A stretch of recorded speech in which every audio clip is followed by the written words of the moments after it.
Hoy traigo al canal un análisis histórico de una película que está entre las mejores adaptaciones históricas que he visto en mi vida. Espera, ¿qué? No, he debido traspapelar el guión. Esto no es así.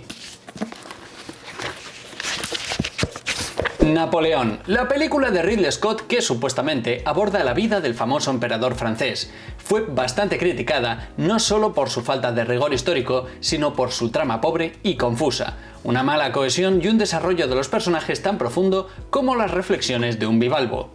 Vamos, que no gustó mucho, que es un largometraje más bien tirando a flojillo, que se podría calificar como mediocre.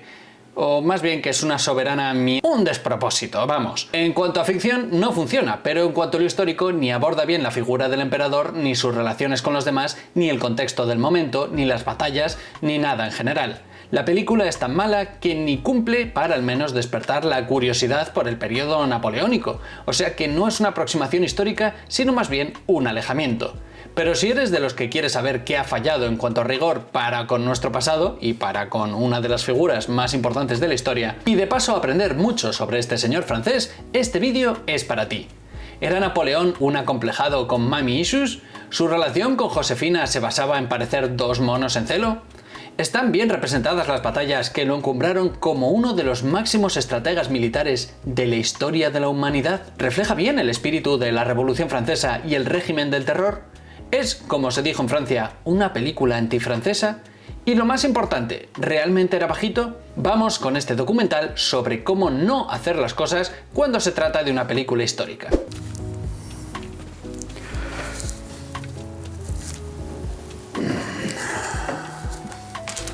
Bienvenidos a un nuevo análisis histórico de una película, un videojuego o una canción. Hoy vamos a hablar de Napoleón. Una película que, para desgracia de la historia del cine, para desgracia de la filmografía de Ridley Scott y para desgracia de todas aquellas personas que pagaron una entrada pensando que iban a pasar un buen rato, existe. Como sabéis, en este canal no nos importan las licencias históricas, nos parecen bien siempre y cuando vayan en favor de la trama, de presentar una realidad creíble. No pasa nada porque la película no sea 100% históricamente correcta, si nuestro pasado fue así o no, porque es ficción y nos tiene que presentar eso, una buena trama, pero esta película no lo consigue. Y para saber qué es realidad o no, pues para eso hay canales de YouTube, divulgadores, que están dispuestos a disfrazarse de cualquier manera para llamar la atención y así explicar un poquito de historia. Pero es que en este caso no es que no haya apenas un parecido con la realidad, es que el propio apartado histórico en Napoleón está tan maltratado que torpedea la propia ficción. El propio espectador, aunque no tenga ni la más mínima idea de historia e incluso no sepa quién es Napoleón, va a ver cosas que le hagan arquear una ceja y decir: esto es absurdo, tiene tanto sentido como poner un cenicero en una moto. En serio, es que esta película, incluso si no tenemos en cuenta el rigor histórico, falla por todos lados. Si fuese un barco sería el Titanic, si fuese un dirigible sería el Hindenburg, y si fuese un penalti sería este lanzamiento de Sergio Ramos en 2012 contra el Bayern en semifinal de la Champions League. Y es que al igual que mucha gente sigue buscando ese balón todavía, pues muchos seguimos intentando buscar el sentido que ha tenido esta película en Napoleón. Quizás, al igual que este penalti, lo apuntó demasiado alto y al final pues no consiguió su objetivo. Y desde un punto de vista histórico, la figura de Napoleón es demasiado compleja como para abordarla tal y como han hecho en esta película, y es tan importante que sigue teniendo influencia incluso a día de hoy. Y es por eso que esta película pues ha perdido esa oportunidad de acercar este personaje histórico tan importante pues a la gente en general, y de hecho genera lo contrario. Y que en realidad pues aleja al personaje histórico hasta el punto de ser una parodia de sí mismo. La crítica guillotinó la película y eso molestó a Ridley Scott. Por un lado decía: las películas no son manuales de historia. Lo cual en eso tiene razón, porque hay gente que sigue pensando que si vamos al cine es para aprender historia, y no es así, es para entretenernos. Pero también dijo que a los historiadores les pregunta: ¿estuviste allí? No. Pues entonces cállate la boca. Y esto, además de demostrar que hay gente que cuando envejece se hace demasiado gruñona, pues es un poco una paletada. Y también cuando desde Francia se criticó la película, la respuesta de Ridley Scott fue: es que los franceses no se gustan ni a sí mismos. Cuando eso es desconocer Francia al completo, porque si por algo son famosos los franceses es precisamente por lo único que les gusta: Francia y los franceses. Así que como la mitad de mi ser es francés, concretamente la mitad inferior, pues voy a comentaros también al final del vídeo un poquito mi impresión como francés al abordar este personaje histórico en esta película y qué se piensa en Francia de la figura de Napoleón. Y también, obviamente, voy a hablaros como español, porque en esta película pues es una realidad alternativa en la que no existe España. No hay ni gazpacho, ni aceite de oliva, ni la letra ñ. Es un mundo muy triste en realidad. Así que bueno, vamos a abordar la figura de Napoleón siguiendo la película en orden cronológico, tal y como ellos nos muestran los eventos históricos. Vamos a ver cuánto tiempo tardamos en encontrar un fallo histórico bastante gordo. ¿La miseria llevó a la gente a la revolución y la revolución trajo de vuelta la miseria, tal y como dice la primera frase de la película? No.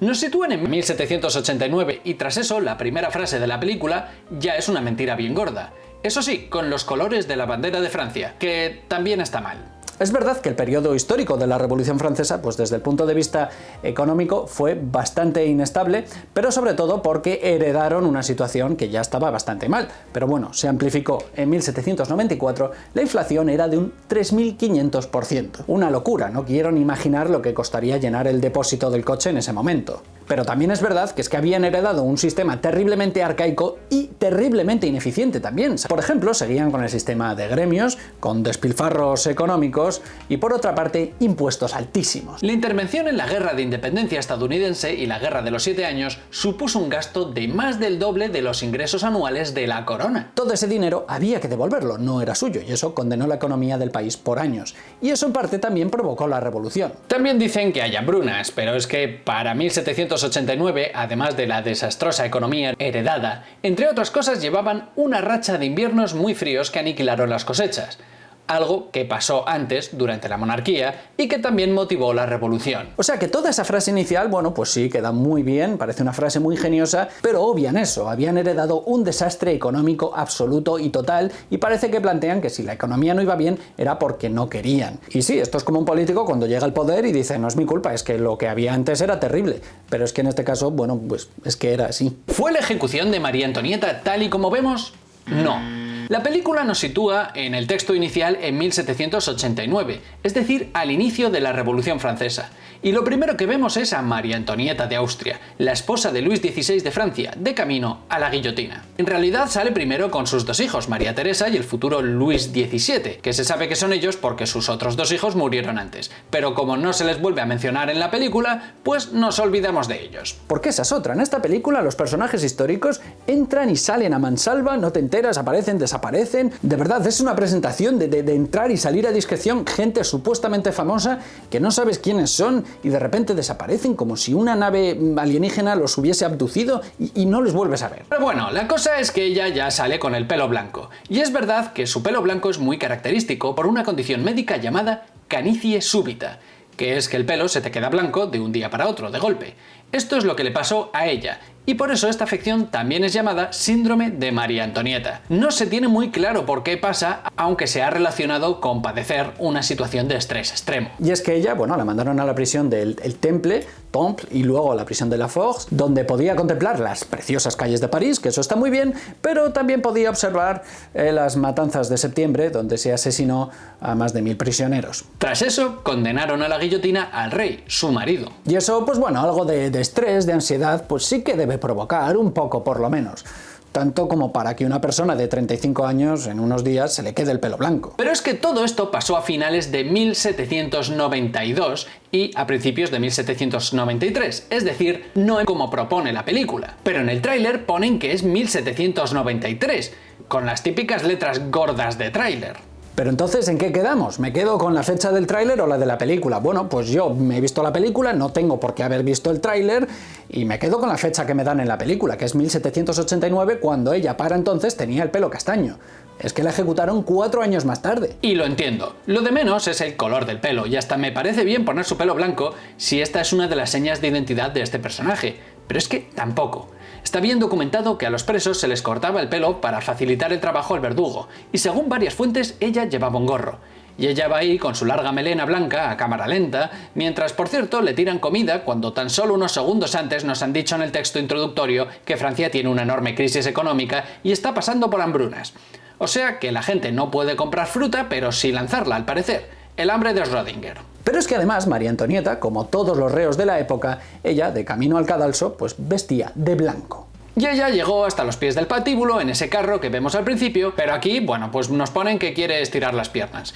Así que, bueno, como iba protegida con el carro, aunque le hubiesen lanzado calabazas o sandías, pues no le habrían dado. Y la vemos que avanza muy orgullosa hacia la muerte, a cámara lenta, y aceptando su destino. Sin embargo, estaba tan nerviosa que, bueno, pues había que guiarla, se tropezó con el propio verdugo y sus últimas palabras fueron, de hecho, al propio verdugo que le dijo: disculpe señor, no lo he hecho a propósito. Por si fuera poco, nada de esto pasó en el Palacio de las Tullerías, sino en la Plaza de la Concordia, que está ubicada cerca a la salida del Jardín de las Tullerías, pero no en el palacio. Entre otras cosas porque esta plaza era más espaciosa y cabía más público, como vemos en las ilustraciones de la época, aunque no era tan grande como ahora, donde está incluso el obelisco del templo egipcio de Luxor que pusieron décadas después. Que ya hablaremos de la relación de la Francia de esta época con Egipto. ¿Hasta qué punto la Plaza de la Concordia era el lugar oficial de las ejecuciones, que habían tenido que habilitar un sistema de filtrado de tuberías para que la cantidad de sangre que caía por ahí no inundase la plaza? Una especie de sangródromo, por llamarlo de alguna manera, y es que con tanta ejecución se montaban charcos de sangre enormes, que bueno, no sé si habéis tenido la oportunidad de pisar charcos de sangre enormes, pero es muy desagradable y eso había que evitarlo. Tampoco hacía falta que pusiesen esto en la película, porque tampoco queremos ver cine gore, pero esto ya nos hace ver que en la primera escena directamente ni la ubicación, ni la fecha, ni el contexto está bien representado. Y nos muestran al pueblo enfurecido y embrutecido para dejar claro lo brutal que era la situación. Pero a ver, que ella no era una santa, defendía un sistema absolutista en el que los monarcas tenían todo el poder sin respeto alguno por los súbditos, y llegó a aliarse con los enemigos de Francia para recuperar ese poder. ¿Napoleón presenció la ejecución de María Antonieta? No. Para coronar esta escena inicial, Napoleón presencia todo esto cuando ni siquiera estaba allí. Estaba en Toulon en francés, a más de 800 kilómetros de distancia. Así que supongo que se subió a un avión Concorde para llegar a tiempo, porque desde el juicio hasta la ejecución pasaron apenas 48 horas. Sé que hemos comenzado con fallos menores en este análisis histórico de esta película, pero bueno, está bien saber que a los 3 minutos de la película, a la gente que le gusta la historia, pues ya va a ver que, bueno, esta propuesta es completamente disparatada, absurda, sin ningún tipo de rigor histórico, y así, por lo menos al principio, ya te lo deja claro. Así te quedas calladito el resto de la película y bueno, lo que te echen pues estará mal, pero ya sabes de qué van. A veces uno tiene expectativas demasiado altas, así que es mejor tener las expectativas ya por los suelos y oye, a lo mejor incluso te llevas alguna alegría. Y ya también dejan claro que no van a explicar el contexto histórico más que de pasada y tampoco entran en los motivos por los cuales hay una revolución. Y lo más importante, el miedo que generó eso en las monarquías europeas. Porque según la película, muchas de las batallas posteriores que aquí ocurren básicamente suceden porque la gente se aburre en sus casas. ¿Están bien las banderas de Francia en esta secuencia inicial? No. Si la acción transcurre en 1789, como vemos en la película, la bandera oficial era la real, la que veis aquí, pero como toda esta gente son revolucionarios, igual quieren usar la bandera revolucionaria, claro. Pero es que la bandera francesa de entonces no era azul, blanco, rojo, como ahora, sino rojo, blanco, azul, es decir, en el orden inverso. Esa bandera fue la oficial hasta 1794, momento en el cual los girondinos alteraron el orden y ya es la bandera de Francia que todos conocemos. O sea, sé que todas esas banderas que vemos ahí deberían estar al revés. De hecho, el origen de la bandera de Francia es la bandera de París, pero añadiendo el color blanco en medio, que era el color de la monarquía, y quiere decir que el pueblo de París controla al rey. Y ojo, que es que esto se puede ver en un vistazo rápido a la Wikipedia. ¿Era Napoleón un señor bajito que desde los 20 años tenía cara como de tener 50? No. Joaquín Phoenix es un gran actor, de eso no me cabe duda, pero bueno, es que si le dan este guión, pues mira, milagros no puede hacer.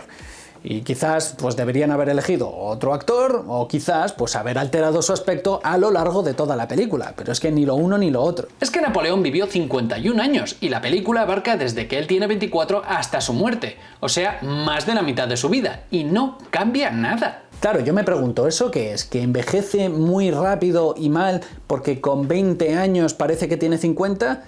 ¿O que envejece muy bien porque con 50 parece que tiene 20 años? Y por otra parte, vamos con un mito extendido. ¿Napoleón era bajito?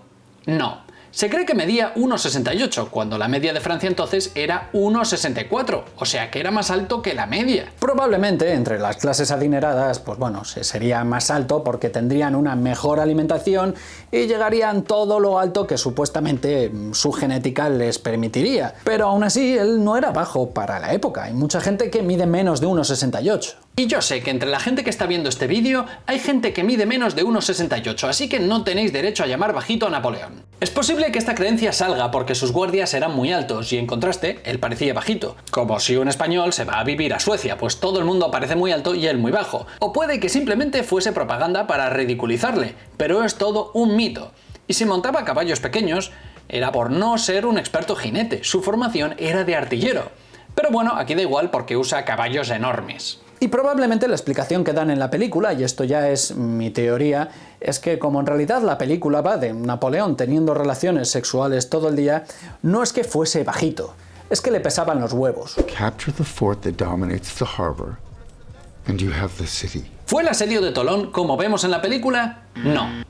Es cierto que fue su primera gran victoria, y no es poco, porque él tenía 24 años entonces, apenas salido de la escuela de oficiales. Y es que fue todo muy diferente. En realidad, parte del problema es que no explican el contexto, pero aquí no explican ningún contexto ni ninguna situación en nada en toda la película. En este caso es porque los realistas franceses se alzaron contra el gobierno revolucionario, y para poder resistir, pidieron ayuda a los enemigos de Francia: Gran Bretaña, España, el Reino de las Dos Sicilias y el Reino de Cerdeña. Vemos en esta película a alguien más que los ingleses que en realidad eran la mitad de la fuerza militar. Pues no, porque en esta película se olvidan de muchísimos reinos y bueno, están ahí solo los ingleses. Y es que esta es la clave de todo esto. Cuando la Revolución Francesa triunfó en Francia, todos los reinos europeos intentaron tomar medidas para que no cundiese el ejemplo y acabase pasando exactamente lo mismo con las monarquías de los diferentes reinos europeos. Ya sabes, cuando veas la cabeza de tu vecino guillotinar, pon la tuya a remojar. Y es que además Toulon es un puerto fundamental para Francia, siendo uno de los enclaves militares navales más importantes del país, el más importante del Mediterráneo, que incluso tuvo su protagonismo en las campañas de la Segunda Guerra Mundial, hasta el punto de ser el motivo por el que la Italia fascista de Mussolini se alió con las fuerzas alemanas para invadir Francia, porque ambicionaban esta ciudad. Pero aquí no nos cuentan nada de la importancia de esta ciudad, nos ponen que él se infiltró a lo Assassin's Creed para estudiar el fuerte y de paso poder ver un poco el ambiente, que es básicamente los ingleses siendo unos déspotas y tratando como el culo a la población. Y ya me dirás tú qué sentido tiene esto, porque los ingleses estaban ahí para ayudar a estos ciudadanos que les habían pedido ayuda. O sea, yo es que esto pues no lo entiendo. Además, la batalla no solo fue una noche, como vemos en la película, sino que duró bastante más, de agosto a diciembre de 1793. Pero bueno, entiendo que lo reduzcan porque no queremos ver tampoco 3 meses de batalla en una ciudad que mucha gente nunca ha oído hablar de ella. Se alargó tanto que Napoleón tuvo que pedir a Robespierre que le enviase cañones desde regiones cercanas e incluso obligó a alistar de nuevo a artilleros ya retirados. Es verdad que la estrategia de dominar varios fuertes, no solo uno como vemos, pero bueno, era la correcta. Y aquí sí que luchó Napoleón hasta el punto de ser herido por un soldado inglés en la pierna. Y sí que se cree que pudo perder su caballo al recibir el impacto de un cañón. Aunque eso de enviarle la bola de cañón a su madre como souvenir, pues no pasó. Y no sé, se me ocurren regalos mejores, la verdad. Pero bueno, no sé, habrá madres de todo tipo, a la mía no le gustaría. Y bueno, finalmente sí que acabó destruyendo muchos barcos ingleses. Pero ¿qué es lo que no te cuentan?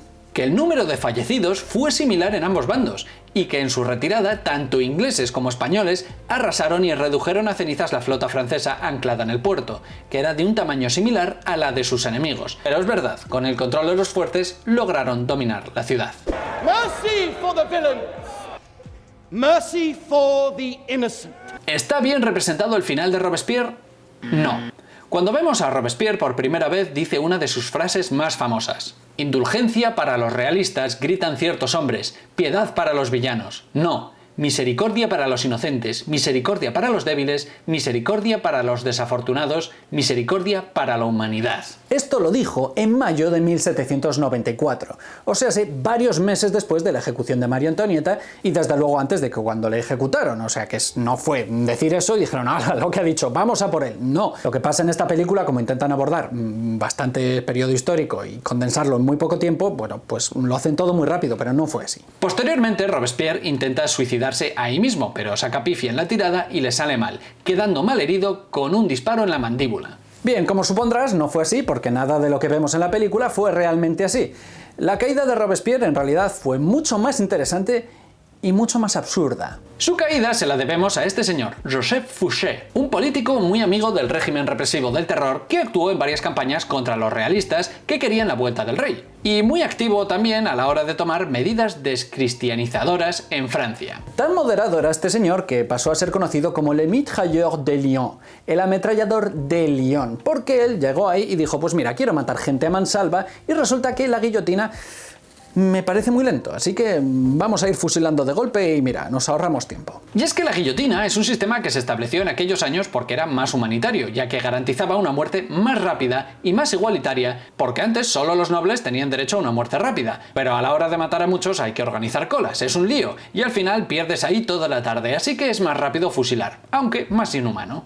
El caso es que este señor era tan represivo que, bueno, fue alejado de los jacobinos, el ala dura de la revolución, y sospechaba muy activamente que estaba en la lista de objetivos de Robespierre. Y como sabía que le iba a acusar antes o después, la mañana del 26 de julio de 1794 se lo pasó corriendo por París, de un lado a otro, hablando con todos los representantes y parlamentarios y todos los políticos posibles, y se reunió con todo el mundo de todos los partidos políticos posibles del momento. Girondinos, Girondins, por otro lado los de la llanura, también conocido como los de los pantanos, y por otra parte los de la montaña. Si crees que es un parlamento inspirado en las cartas Magic, estás equivocado, aunque molaría. Se llamaban así por la ubicación donde se sentaban, teniendo sus escaños más altos o más bajos. Y a cada uno le decía lo siguiente, oye, que es que Robespierre va a por ti, cosa que era bastante creíble porque Robespierre iba por absolutamente todo el mundo, entonces pues la gente se lo creyó y él así pues logró salvar su pellejo. Así que cuando comenzó la sesión, Robespierre habló, lanzó acusaciones contra todo el mundo, sobre todo Fouché, pero los miembros de la Convención Nacional, temiendo nuevas purgas, le depusieron y acordaron mandarle a la guillotina sin juicio. Primero acabó en una celda, en prisión, y cerca de 1000 partidarios suyos le rescataron por la noche y se atrincheraron en el ayuntamiento. Al día siguiente llegó el ejército para sacarle de ahí y no se sabe si le dispararon o bien si intentó suicidarse. O sea, sé que no fue en la propia Asamblea Nacional, sino al día siguiente cuando le guillotinaron. Por cierto, con el tiempo Fouché pasó a ser un político excepcional. Creó el que se conoce como el primer Ministerio de Interior, luego un Ministerio de Policía, donde a su vez ahí dentro se creó el espionaje moderno tal y como lo conocemos hoy en día. Así que sí, era un político de altura y desde luego un buen manipulador. Si no os importa, me voy a quitar la espada porque la verdad es que es bastante molesta. Yo no sé por qué iban con espadas todo el día. Es mucho más cómodo hablar y dialogar las cosas en vez de estar a espadazos, la verdad.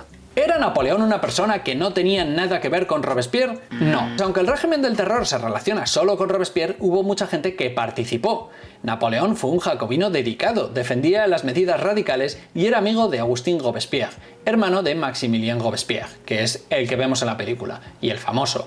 Fue esta amistad la que le hizo ir a prisión tras la caída de Robespierre, porque fue bajo su mando que recibió los primeros ascensos. Recordad que le pidió los cañones a Robespierre en el asedio de Toulon. Y también, por cierto, los ascensos no eran tan cutres como esta ceremonia que vemos en la película. En resumen, Napoleón ascendió gracias al régimen del terror, algo que no te cuentan, pero que sí, él participó de eso mostrándose políticamente a favor. Luego ya, tras la caída de Robespierre, tuvo que reposicionarse. Y así acabó el terror, justo cuando Robespierre murió. Bueno, murió. Fue ejecutado. Pero no acabó el terror como tal, porque luego llegó una etapa conocida como el terror blanco, que es cuando los realistas llegaron al poder, pues dijeron, os vais a enterar, vais a pasar por lo mismo. Pero bueno, eso ya pasó después. En cualquier caso, el hecho de que salga Robespierre en la película o no, no afecta en nada. Podemos quitar toda esta escena de él hablando a la cámara y no cambia absolutamente nada. Ni define al personaje principal porque nunca hablan, ni en ningún momento mencionan las consecuencias del régimen del terror o el fin del mismo. Todas sus escenas se podrían haber guillotinado y no habría pasado absolutamente nada. ¿Napoleón se dormía en las reuniones con Barras? No. No que se sepa. O sea, hay muchas reuniones de trabajo totalmente prescindibles o tediosas a más no poder.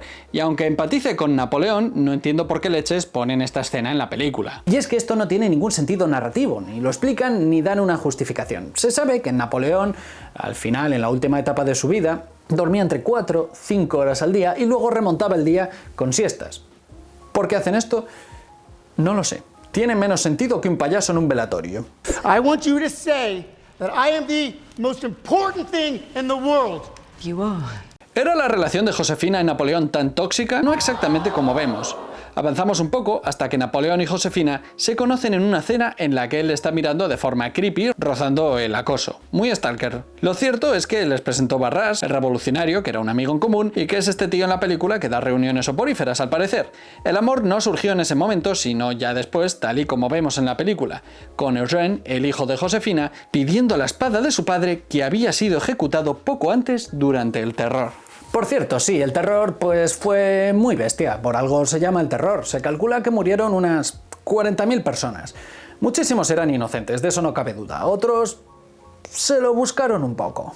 Alexandre de Beauharnais, así si nos ponemos finos, era el padre y el dueño de la espada, o exdueño más bien. Había ayudado al rey Luis XVI a fugarse para volver a Francia con ejércitos extranjeros y recuperar el poder. O sea que un poco pues se lo había buscado. Además, para ese momento, él ya se había divorciado de Josefina porque ella le había denunciado por abandono. Y es que él sospechaba que su segundo hijo en realidad no era suyo, era de un amante de Josefina y eso le parecía muy mal, que ella tuviese amantes. Él tenía amantes, por cierto, eso sí le parecía bien, pero que ella los tuviese, no. En fin, que la historia de la espada es real, aunque es cierto que la Constitución francesa reconocía el derecho a tener armas como un derecho natural, pero para 1794 se habían montado tantos jaleos en París que prohibieron a los ciudadanos de esta ciudad portar armas. Y ahí se conocen y surge el amor. Y en ese momento, yo viendo la película, me planteaba que no entendía por qué se llama Napoleón la película. Debería llamarse Napoleón y Josefina copulando como conejos, porque de eso va la película un poco. El niño, por cierto, Eugène, luego fue hijo adoptivo de Napoleón y uno de sus generales de confianza, hasta el punto de nombrarle virrey en Italia. Pero aquí nos olvidamos de él y no vuelve a salir. Así que nada, otro abducido. Au revoir, Eugène. Espero que te vaya bien en la madre nodriza con los hijos de la reina que no han vuelto a salir tampoco. En líneas generales sí que la historia de Napoleón y Josefina se puede resumir en que Napoleón era muy intensito en las cartas, tan pasteloso que la propia lectura da diabetes y estaba muy enamorado por lo que decía y, tras no poder concebir, se divorciaron por el bien de Francia, aunque se siguieron queriendo, o por lo menos siguieron en contacto hasta el final de sus días. Pero era una relación en la que él exigía que ella le viese como su amo y señor, pues no. Es posible que ella tuviese muchísima personalidad y él se viese a lo mejor un poco amedrentado por esta personalidad y puede que incluso ella, bueno, estuviese un poquito por interés, ya que, bueno, se había quedado sola y estuviese ahí con él un poquito, pues bueno, por mejorar su estatus social y darle todo lo posible a sus hijos. Pero tampoco se sabe a ciencia cierta. Y Napoleón, pues supongo que como todo el mundo, pues tendría sus inseguridades, pero no a ese punto de exigirle que ella le tratase como él cree que debiera ser tratado, con esta manera tan grandilocuente, porque en realidad el efecto que genera es básicamente pues una parodia de sí mismo, que no se corresponde con la realidad. Tampoco se peleaban en público lanzándose comida y tampoco él la bofeteó cuando se divorciaron, aunque sí es verdad que ella sí era reticente a esta separación. Que por cierto, el divorcio fue en 1810 y no en 1807 como dicen, pero aquí lo adelantan para que Napoleón le pida consejos sobre posibles matrimonios a este chaval que es el zar Alejandro I. ¿Por qué? Pues yo qué sé, porque debe ser que este sabe mucho sobre el amor. La relación de Napoleón y Josefina pues es muy rara en la película tal y como la describen. Yo personalmente no la entiendo y luego cuando están juntos en realidad no hablan de nada, están ahí un poquito como casi que pasando el rato, no sé, yo no entiendo nada. Y luego ella sí que tuvo amantes, como Hippolyte Charles que vemos en la película. Pero es que él también tuvo amantes por toda Europa. Es cierto que él tuvo un hijo con Éléonore de Noailles de la Plaine, una noble francesa de la corte, y que el hecho de que se quedase embarazada fue la prueba de que Josefina no podía tener hijos. Pero Éléonore no fue puesta ahí por su madre para nada, como si fuese una especie de caballo al que hay que preñar, y Napoleón no habría tenido tantos problemas para acostarse con ella porque fue su amante, como tantas otras. No es que se sintiese incómodo faltando a Josefina. Pero es que además se divorciaron en 1810, cuando, por cierto, él ya llevaba años sin dormir con ella. Que esto no nos lo cuentan en la película, porque en la película tienen que estar dándole el tema 24/7. Por otra parte, la madre de Napoleón no soportaba a Josefina y ni fue a la boda y pidió a todos los hermanos de Napoleón que no fueran. Y hablando de bodas, me encantan las bodas, pues vamos a hablar de bodas en el siguiente punto, porque también todo está mal. ¿Se equivocan en la película a la hora de decir la fecha de nacimiento de Napoleón y Josefina durante la boda? Sí y no. En primer lugar, se casaron 2 veces, uno por lo civil y luego por lo religioso, pero bueno, lo segundo no sale. born 23rd June 1767. Dicen que Josefina nació en 1767 y Napoleón en 1768. Esto está mal. Napoleón era 6 años más joven que ella, algo que fue muy polémico en el momento. Y si ahora no hemos superado esto todavía y nos sigue pareciendo raro que un hombre tenga una relación con una mujer mayor por varios años, imagínate entonces. La cosa es que él se sumaba 2 años y ella se restaba 4, así un poco para equilibrar las cosas. Pero esto pues no es lo que parece en la película. En la película parece más o menos como que ella tiene 15 años menos, que es lo que se lleva Vanessa Kirby, la actriz, con Joaquin Phoenix, que tiene 49 con respecto a los 35 de ella, 14 años. Y esto refleja de nuevo la mala elección de los actores en esta película. Y ella la verdad es que lo hace muy bien, le han pedido que haga de femme fatale y lo hace muy bien, pero es que no es lo que tocaba. Ella nace en 1767, dicen, aunque realmente fue 3 años antes, en 1763. Y él dicen que en 1768, aunque realmente es un año más tarde, en 1769. Y este es otro fallo de la película, porque en la película usan el calendario gregoriano, que es el nuestro, el actual. Sin embargo, ellos usaban otro calendario, el calendario revolucionario.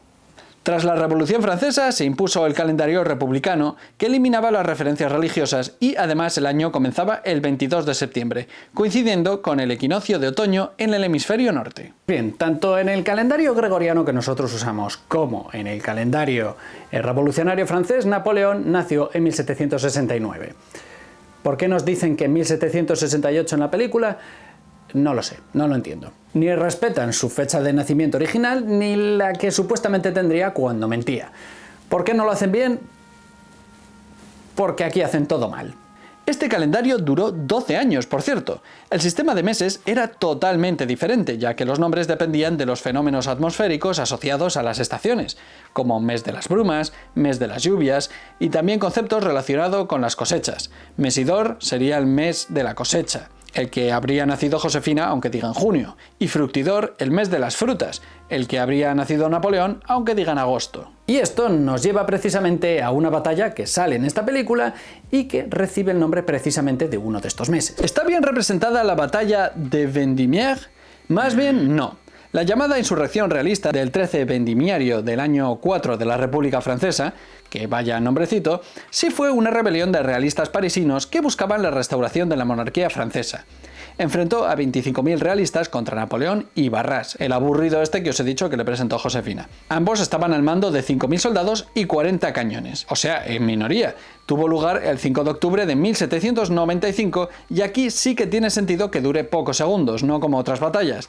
El combate duró apenas unas 2 horas tras que Napoleón ordenase abrir fuego con bolas de metralla contra los sublevados, de los cuales murieron unas 400 personas. ¿Qué es lo que falla en esta batalla? Bueno, pues en primer lugar que no era una turba enfadada que iba ahí simplemente a gritar a la batalla como si fuesen a derrotar al enemigo con, no sé, ondas de sonido. Es que, como digo, es una batalla, y al ser una batalla eso implica que hay armas en ambos bandos. No que un montón de gente se reuniese para gritar diciendo hoy es un buen día para suicidarse en nombre del rey. Es que no tiene sentido, y tú, como espectador, aunque no tengas historia, pues ves eso y dices, llevar armas es de primero de revolución. O sea, es que de verdad no tiene sentido. Y como es habitual en esta película, no explican los motivos de fondo. No solo era la vuelta del rey, es que tras 3 años de dictadura, tras el régimen del terror que habían dejado atrás, volvieron al poder expresarse diferentes posiciones políticas sin miedo, y de hecho redactaron una nueva constitución, que eso no era nada raro porque desde 1791 a 1815 Francia tuvo 8 constituciones. Si ya es aburrido cuando estudias todas las constituciones del siglo XIX, imagínate en Francia. Pero bueno, la realidad es que aquí los realistas decían que la estabilidad volvería, pues eso, con la monarquía. Y todas las fuerzas políticas dejaron sus diferencias aparte para anular completamente esta posibilidad. Y vaya si la anularon. Y por cierto, las calles de París eran mucho más estrechas entonces, las ciudades evolucionan y cambian. Esto lo vimos en el análisis histórico del jorobado de Notre Dame. ¿Italia cayó rápido tal y como mencionan de pasada? No, Italia no se rindió sin conflicto. Al contrario, es uno de los lugares fundamentales para entender a Napoleón, se curtió como general y ahí pasó a tener este nombre de general temido. En sus primeras campañas en Italia, que comenzaron en 1792, aunque Napoleón no tomó parte directa desde 1796, se enfrentó a una coalición de austríacos, rusos, el Reino de Cerdeña y resto de otros estados italianos. Porque sí, Italia ha sido un jaleo de reinos pequeños durante la mayor parte de su historia. No fue hasta mediados del siglo XIX que se unificó hasta ser en lo que conocemos hoy en día. Por eso es uno de los países con más dialectos del mundo. Y estos reinos formaron parte de la primera coalición, es decir, esta alianza para parar toda la Revolución Francesa. Así que no tiene sentido decir que Napoleón no participó o fue todo así como muy rápido cuando él presenció más de 10 batallas en territorio italiano. Pero aquí lo único que importa es con Josefina porque está más caliente que el palo de un churrero. ¿Está bien representada la batalla de las pirámides? No, esta batalla no ocurrió bajo las pirámides, sino a 15 kilómetros. Yo entiendo que el nombre lleve a error, se llama Batalla de las Pirámides, pero oye, echad un vistazo rápido a la Wikipedia, no pasa nada, ahí te lo explica, se llama así porque estaba cerca de las pirámides, no en las pirámides. Esto de verdad, es que Batalla de las Pirámides, pues ponemos pirámides. Es que está al nivel de pensar que Corea del Norte es una democracia, porque como es una república popular democrática, ellos se definen así, es como pensar que puedes comprar droga en una droguería, es que hay que investigar un poquito más. Para variar, no sabemos nada de por qué los franceses están ahí, y es para defender sus intereses comerciales y socavar los de los ingleses, que se habían aliado con los otomanos, que en ese momento dominaban Siria y Egipto, que es donde tuvo lugar esta campaña. Además, también hubo motivos científicos para llegar a Egipto, pero bueno, de esto hablaremos más adelante. Lo cierto también es que Barras quería alejar un poquito a Napoleón porque ya le veía y sabía que él iba a intentar encaramarse al poder. La cosa es que Napoleón pues tampoco podía resistirse a pasar por Egipto porque tenía un interés personal y además grandes conquistadores, como el propio Julio César o Alejandro Magno, habían pasado por Egipto, así que pues él también. El próximo que pase por Egipto ya va dando pistas de lo que quiere. La cosa es que hubo varias batallas y aquí nos ponen a Napoleón liderando y venciendo en esta batalla en tan solo unos segundos. Y bueno, lo que pasa es que en esta batalla vemos básicamente indigentes a los pies de las pirámides. Sí, por si no lo sabías, estos vagabundos que están aquí es la interpretación de Ridley Scott de los mamelucos, las tropas de élite otomanas que, por cierto, iban a caballo. Es que se nota que Ridley Scott no ha jugado al Napoleon Total War o al Age of Empires 2. Aunque ahí iban en camello, los mamelucos. Aquí el único que va a caballo de toda esta tropa de élite es un líder que, tras el sonido de un cañón, se cae el caballo y muere. Sí, así como lo veis, un general enemigo escucha un cañón y le da un aneurisma y pierde la batalla. Es que en serio, esta película, por mucho que no sepas de historia, tú lo ves y dices, vale, todo esto tiene menos sentido que vender linternas a ciegos. Porque es que, en serio, tú puedes ridiculizar a los mamelucos. Seguían con tácticas prácticamente medievales. Iban con caballos hipertrechados en armaduras hasta el punto que uno de ellos intentó solucionar esta batalla en un duelo por combate. Pero es que no abordan nada de esto y plasman una cosa totalmente diferente que no tiene sentido. Bueno, pues esta batalla sí fue una gran victoria francesa en la que apenas perdieron un centenar de personas con respecto a miles de bajas enemigas. Pero es que hubo una batalla y si ganaron era porque Napoleón se las tomaba en serio. Así 25.000 franceses vencieron a 40.000 otomanos. Y no disparó a las pirámides de Giza impactando en lo alto de la pirámide de Kefren y la de Keops. Esto no pasó porque no estaban ahí, como digo, pero también porque es imposible que un cañón a esa distancia impactase a algo situado a 136 metros de altura. Básicamente lo que nos muestran en esta película es que Napoleón está tan seguro de su victoria que antes de la batalla decide entretenerse destrozando patrimonio histórico porque es divertido reventar patrimonio histórico, no sé. Quizás está inspirado en la leyenda de que los franceses se cargaron la nariz de una esfinge cercana a las pirámides, pero es que esto está demostrado que no fue así por las ilustraciones anteriores a la invasión francesa, en la que ya vemos que ahí faltaba una nariz. Así que esa rinoplastia a cañonazos nunca pasó. Así que por el momento yo sigo creyendo que fue Obélix. El interés por Egipto de Francia se reducía a Napoleón oliendo la cara de una momia y poniéndole un sombrero. No. Y honestamente, para poner esto, mejor no pongas nada. Como decía, la campaña en Egipto también tenía motivos históricos y científicos, porque bueno, ellos tenían un gran interés por el antiguo Egipto y en ese momento fue cuando la egiptología renació y bueno, puso de moda Egipto hasta día de hoy. Fueron los franceses quienes encontraron la piedra Rosetta que permitió años más tarde traducir los jeroglíficos, algo que por cierto logró en 1822 Jean-François Champollion, uno de los padres de la egiptología moderna, que, como supondréis, Thrace era un francés producto de todo este interés francés por la cultura egipcia. Está bien que reflejen que los franceses se dedicaron a la arqueología, pero es que para hacerlo así, pues mejor no poner nada, porque tampoco termina de aportar nada a la película. ¿Y cómo es que todos esos hallazgos acabaron en el Museo Británico? Bueno, pues eso es porque cuando los franceses se fueron muy rápido, pues los ingleses aprovecharon y se quedaron con todo. Eso no quiere decir que los franceses no tengan nada, solo hay que pasear por el Louvre para ver que sí, que tienen muchas cosas de Egipto, no solo están en el Museo Británico, y también en los museos del Vaticano, también te diré. Pero es que la cosa es que Francia, y concretamente Napoleón, tenían un gran interés en Egipto, pero no tiene ningún sentido ni esta escena ni la del cañonazo. Es que Napoleón pasó una noche en la Gran Pirámide para meditar y encontrarse a sí mismo ayudado de ese ambiente casi místico que le rodeaba. Y no lo ponen, como tampoco sale diciendo a sus tropas la famosa frase de «Desde lo alto de esas pirámides, 40 siglos os contemplan». Esto en una película bien hecha sería un momento epiquísimo. Pero no, han desperdiciado esta oportunidad. I'm returning home. Napoleon, this will be seen as desertion. ¿Abandonó Napoleón la campaña en Egipto porque descubrió que Josefina tenía un amante? No. Esto es una chorrada como una pirámide de grande. Él volvió a Francia porque había una gran inestabilidad y básicamente él tenía que volver a poner orden.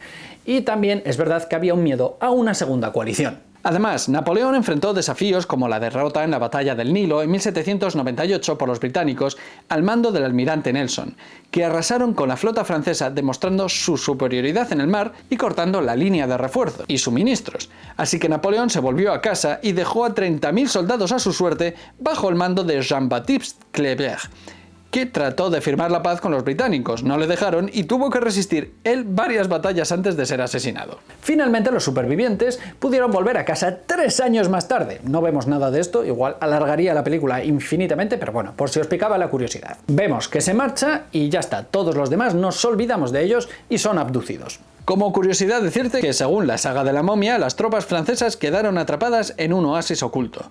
Y esto te lo cuento porque no sabía cómo meterte que en este canal también tienes el análisis histórico de la saga de la momia. ¿Leyó Napoleón sobre las infidelidades de Josefina en un periódico inglés llamado The Times of London? Pues estoy entre que puede que sí y de ser así, no como lo vemos. A ver, esto es un fallo menor, pero bueno, ya que estudié periodismo y dentro de periodismo, historia del periodismo, te explican estas cosas y mira, de lo poco que se puede aprender en esa carrera, pues te lo cuento. Los periódicos eran tabloides grandes, sí, pero las portadas grandes es algo muy moderno. De hecho, en los años 90 del siglo XX aún había periódicos que se negaban a este formato porque decían que no era serio. ¿Quién los ha visto y quién los ve ahora con el clickbait? Pero en la época de la película no había titulares a varias columnas ni un diseño tan cuidado. Eran todo noticias a cholón desde el principio. A ver, igual en la época no usaban el término noticias a cholón, pero me habéis entendido. Además, no existía un periódico llamado The Times of London, era simplemente The Times, que se fundó en 1885, y seguramente sí que hablase sobre el emperador, sobre todo si podían reírse de él.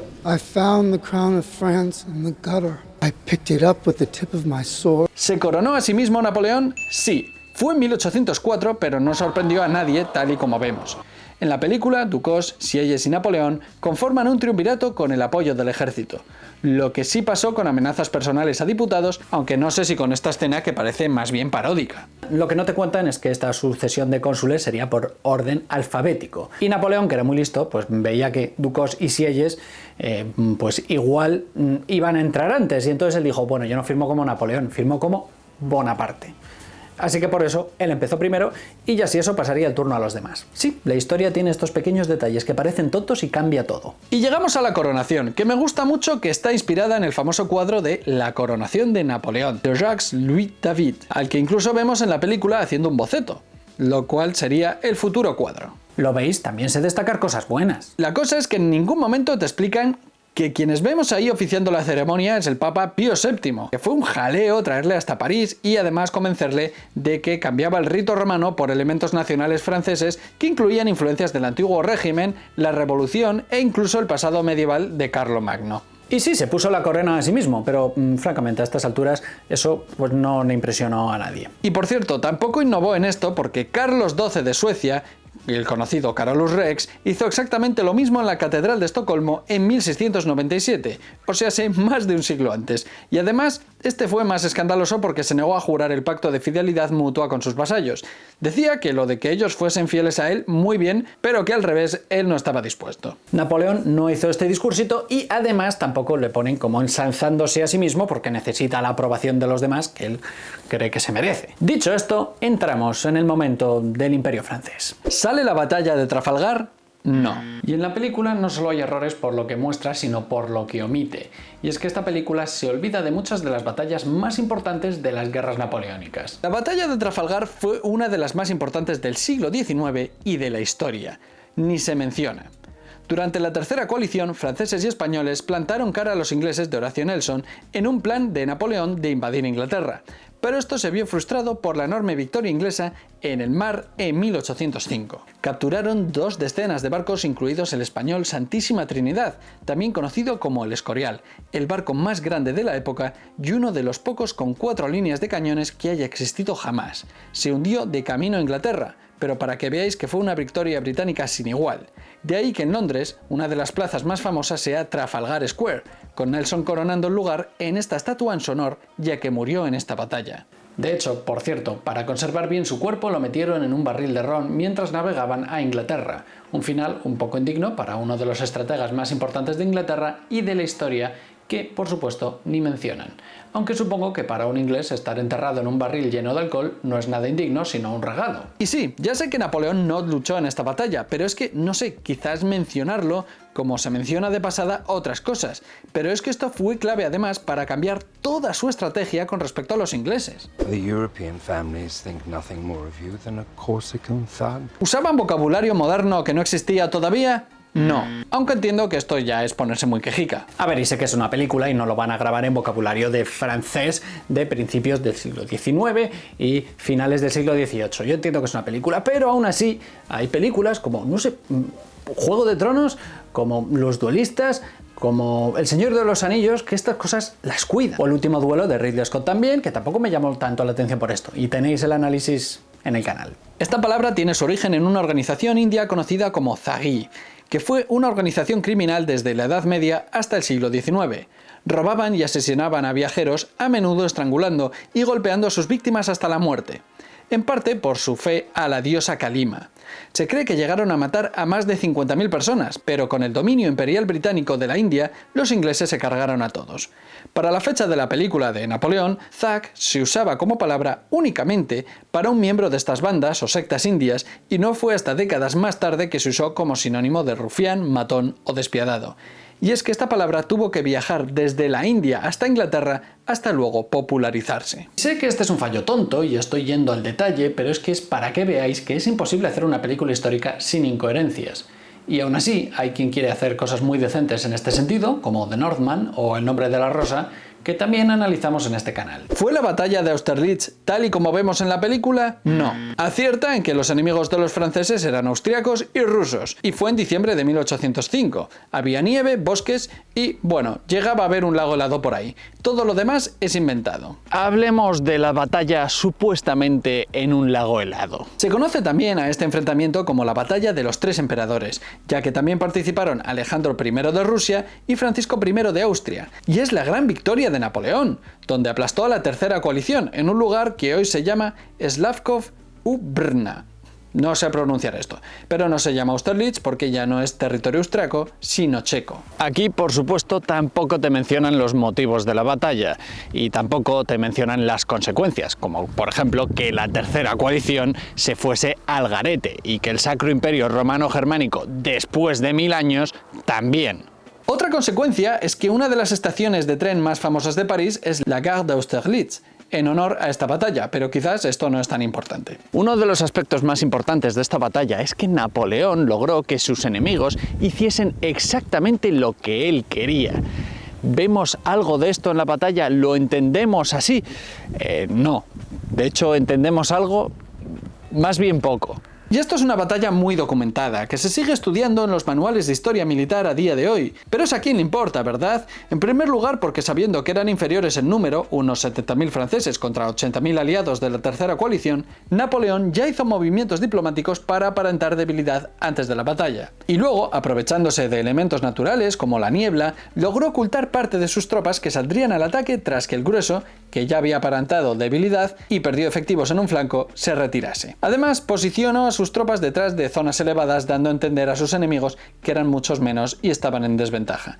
El ejército enemigo fue separado a la mitad y cundió el pánico, y huyeron en todas las direcciones posibles. Las fuerzas rusas se retiraron a través de lagos helados que, posiblemente por el peso de las propias baterías suyas, se resquebrajaron, aunque los cañonazos franceses ayudaron al desastre. A ver, esto sí, podría haber pasado o pasó, pero es más bien la anécdota de la batalla. Se calcula que unas 200 personas murieron de esta manera.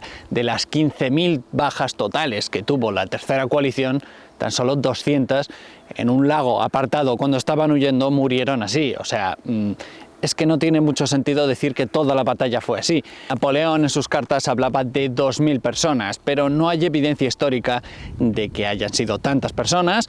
Más bien parece que las cifras estaban infladas y sobre todo también porque había testimonios de gente que fue a sacar los cadáveres días más tarde y no se encontraron tanta gente. Como digo, este aspecto de la batalla es más bien una anécdota, una nota al pie, y no se podría decir que toda la estrategia de la batalla se basó en esto. Además, si el hielo es lo suficientemente grueso como para soportar un ejército, también lo es como para que las bolas de cañón reboten, porque no explotan cuando tocan el suelo, sino que rebotan. Muchas de las balas de cañón, por pura física, rebotaban al tocar el suelo, y por duro que suene, aumentaban su efectividad porque básicamente es como jugar a los bolos con humanos. O al curling, si lo haces en el hielo. Esto está bien representado en El Patriota, película que también tenéis analizada en mi canal. Los lagos helados entonces sí podían permitir el paso de un ejército. A día de hoy, en invierno, muchos países donde se congelan lagos directamente ponen carreteras en los que pasan camiones, y por lo tanto es más que probable que las bolas de cañón no lograsen resquebrajar el suelo. Depende de la parte del lago, pero ya os digo que por la trayectoria lo normal sería que rebotasen. Por lo menos tal y como vemos en la película. Otra cosa es que en una porción en particular de un lago un poco profundo no haya esa capa de hielo. En la película vemos trincheras como si fuesen de la Primera Guerra Mundial, un ejército de generales limitados mentalmente que meten sus tropas en un lago helado rodeado de bosques donde, ¡qué sorpresa!, hay enemigos. Apenas vemos unos pocos miles de personas implicadas cuando había unas 160.000. Un campo de acción ínfimo cuando la batalla ocupó varios kilómetros. Y encima está esta oscuritis que está de moda en el cine porque todo tiene que ocurrir casi de noche, cuando de hecho todo esto aconteció cuando el cielo se iba despejando y además duró varias horas. Entiendo que tienen que reducir el tiempo, pero es que parece que la batalla dura 10 minutos. Y luego encima, en la reunión con Francisco, dice que debe agradecerle no haber capturado como prisionero a todo el ejército ruso y austriaco. Pero si se inflaron a tomar prisioneros, es que hasta 12.000 personas fueron capturadas. En definitiva, no solo que lo que vemos es que está mal representado, sino que además lo que vemos es absurdo. Tiene menos sentido que poner a un grupo con un cantante mudo. Your son. ¿Fue María Luisa de Austria la segunda mujer de Napoleón fusilada después de dar a luz? No. Este punto adelantaros que se puede cuestionar, porque a lo mejor es una salva de cañones en honor al recién nacido. Pero en internet, como no se comentó en ningún momento en la película, la gente se preguntaba si realmente mandó fusilar a su mujer, que por cierto luego no volvemos a ver en toda la película.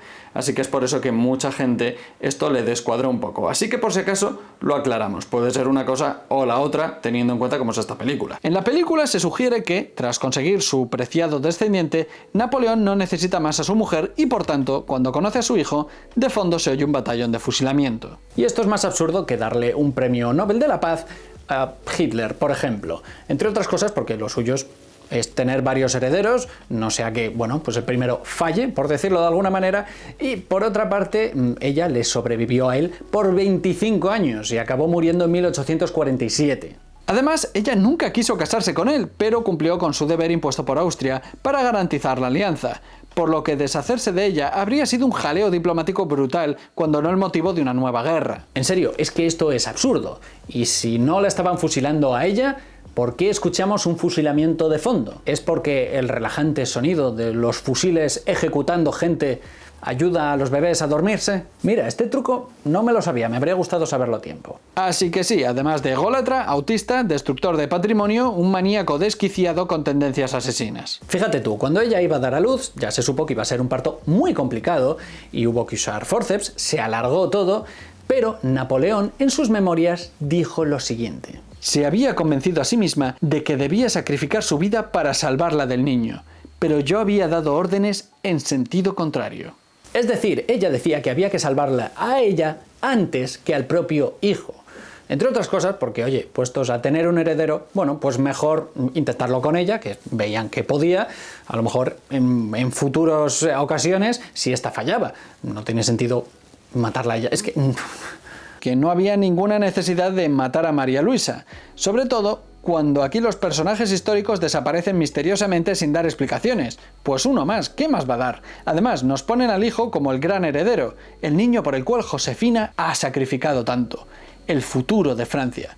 Pues este niño vivió 21 años, murió por tuberculosis en 1832 y tras él se restauró la monarquía contra la que tanto había luchado Napoleón. Pero oye, chaval, el futuro de Francia está en tus manos. Buena suerte. Bon chance.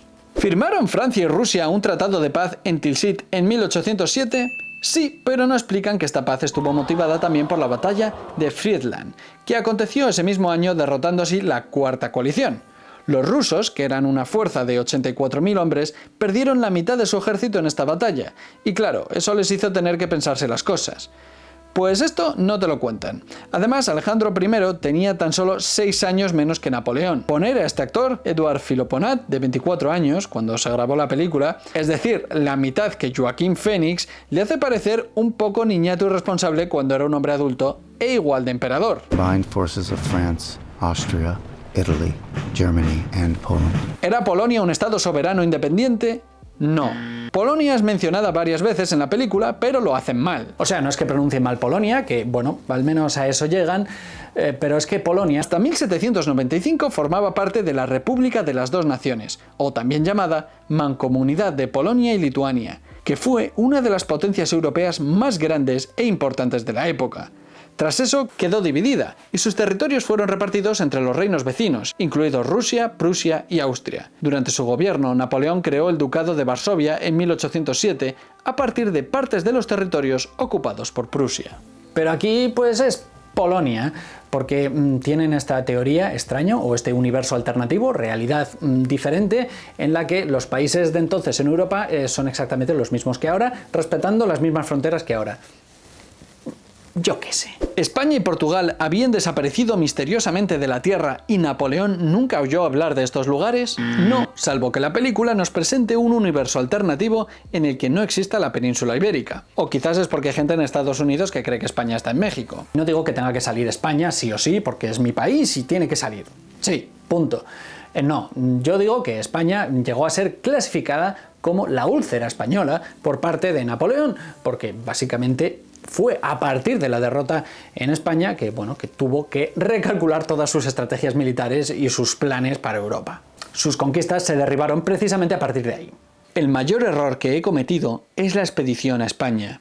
Resumidamente, Napoleón quería ocupar Portugal porque estos seguían comerciando con Inglaterra desde hacía siglos, y es que estos dos países han sido aliados naturales durante gran parte de su historia. Para llegar a Portugal debía pasar por España, así que pidió permiso al rey español Fernando VII para que sus tropas pudiesen pasar de camino a Portugal, petición que fue concedida. Pero de camino los soldados comenzaron a avanzar hacia las ciudades importantes, como Zaragoza o Madrid, y se descubrió que el plan era conquistar España. Que haber visto en perspectiva, pues igual era un plan un poco obvio, pero bueno. Fernando VII fue mandado para Francia y Napoleón puso como soberano a su hermano, José Bonaparte. Sí, es el que vemos al principio de la película, luego en la boda y luego desaparece misteriosamente y nunca volvemos a saber nada más de él, por lo que deducimos que ha sido abducido. Y a este tipo le llamaban Pepe Botella por supuestamente su alcoholismo, cosa que tampoco está comprobada, y en Madrid le llamaban Pepe Plazuelas, porque era una persona que derruía muchas iglesias para construir plazas. Este gobierno de José Bonaparte fue muy inestable, entre otras cosas porque no pudo dominar todo el territorio debido a la guerra de guerrillas que ofrecieron tanto militares españoles como ciudadanos. Así se dieron episodios en 1808 como el alzamiento del 2 de mayo en Madrid, día de la ciudad en honor a este acontecimiento. También se dio el sitio de Zaragoza o la batalla de Bailén, donde los franceses fueron arrasados por las tropas españolas y José I tuvo que abandonar Madrid y forzó a Napoleón a intervenir en España y traer más efectivos con los que no contaba. Y por cierto, hablando de errores históricos, hay un rumor que mucha gente cree pero es falso. La batalla de Bailén no está en el Arco de Triunfo en París, donde Napoleón apuntaba sus victorias. Como esto fue una derrota que representó una humillación para Francia, no está ahí escrito y nunca lo estuvo. Unos años más tarde, en 1812, la aprobación de la primera Constitución, gracias a las Cortes de Cádiz que resistían en la ciudad andaluza y bajo el fuego enemigo, aprobaron una de las constituciones más modernas de la época. Este es uno de los momentos más épicos de la historia de España y tampoco sale, como tampoco sale la batalla de Vitoria en 1813, claro. Estos 6 años de conflicto finalizaron en 1814 y fueron uno de los mayores desgastes de la Francia napoleónica.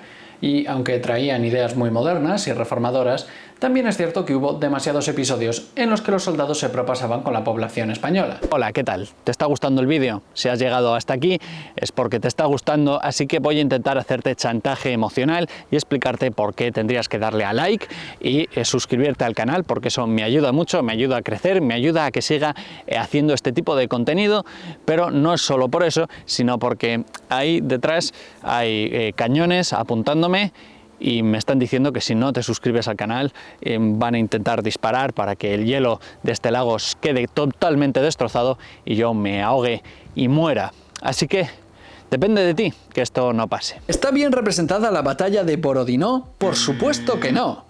Avanzamos hasta 1812, a la invasión de Rusia. Tiene cosas buenas, como que representa que en Rusia hace frío y en general que la campaña fue una chapuza, y es cierto que Rusia no respetó el bloqueo económico a Inglaterra y eso motivó la invasión con todos sus aliados a los que habría podido someter, pero también es que el zar tenía que respetar un pacto en el que no reclamaría la región de Galicia como rusa. Galicia, por cierto, como digo, es una región situada entre lo que es hoy Ucrania y Polonia, no es el extremo noroeste de España. Y el caso es que él ambicionaba esta región, pero no se menciona. Pero entiendo que esto lo omitan porque la verdad es un dato muy técnico. Según llegan, les atacan con morteros y pierden unos soldados persiguiendo a la resistencia rusa, que se oculta en un bosque, y esto es de primero de emboscada.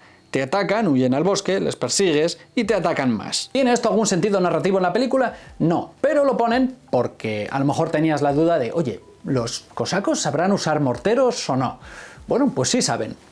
Por si te lo preguntabas. Vemos la batalla de Borodino en la que Napoleón, como ya nos tiene acostumbrados, gana en pocos segundos a los rusos. Esta batalla fue masiva, con entre 100.000 y 130.000 personas por cada bando, y aquí no vemos tanta gente. No sé, si no te ves capaz de poner a tanta gente, pues pones planos más cerrados y nos creemos que hay más personas. Haz como Kubrick en Barry Lyndon, por ejemplo. Pero bueno, aquí se resuelve todo con una carga de caballería y ya está. Carga en la que, por cierto, Napoleón no participaba, porque ni era jinete ni como general tenía que estar ahí. Los que dirigían las batallas planificaban los movimientos de tropas desde la distancia. Era como jugar al ajedrez con humanos. La idea de que un comandante en una batalla de ejércitos en 1812 esté ahí metido en la refriega y que cabalgue con ellos es que es absurda. ¿Murieron tantos franceses como dicen en la campaña napoleónica en Rusia? No. La toma de Moscú en 1812 y el incendio posterior están bien representados, pero ya ves, estuvieron un mes y medio ahí y se volvieron.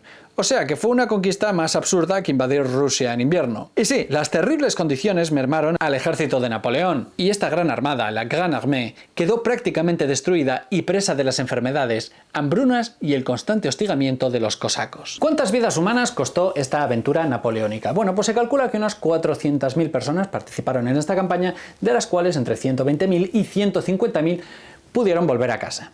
¿Qué cifras nos ofrece la película? Pues depende, porque no son consistentes ni con esto. Of the 600,000 men you sent to Russia, only 40,000 have returned. En una escena nos dicen que de los 600.000 franceses que mandó a Rusia, solo volvieron 40.000. Es decir, que murieron 560.000. Es decir, que Ridley Scott manda más gente de la que fueron en realidad y vuelven menos aún.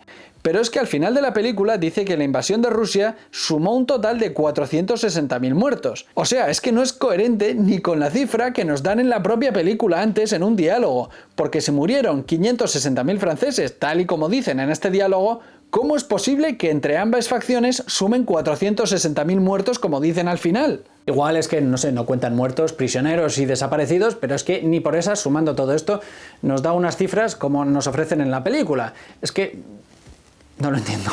Ni ellos mismos ponen atención a las propias cifras que ellos dan.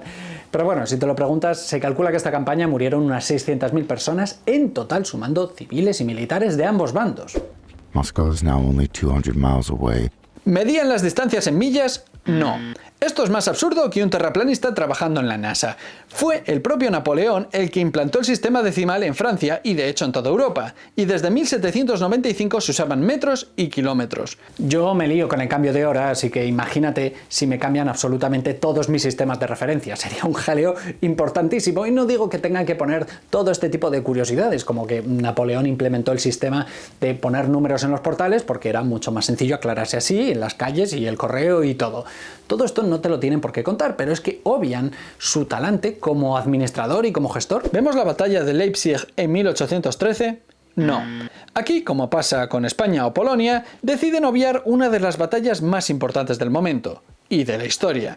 Y es que este enfrentamiento, conocido como la Batalla de las Naciones, debido a la cantidad de reinos implicados, fue el mayor combate de la historia hasta ese momento, implicando a 500.000 de soldados en total.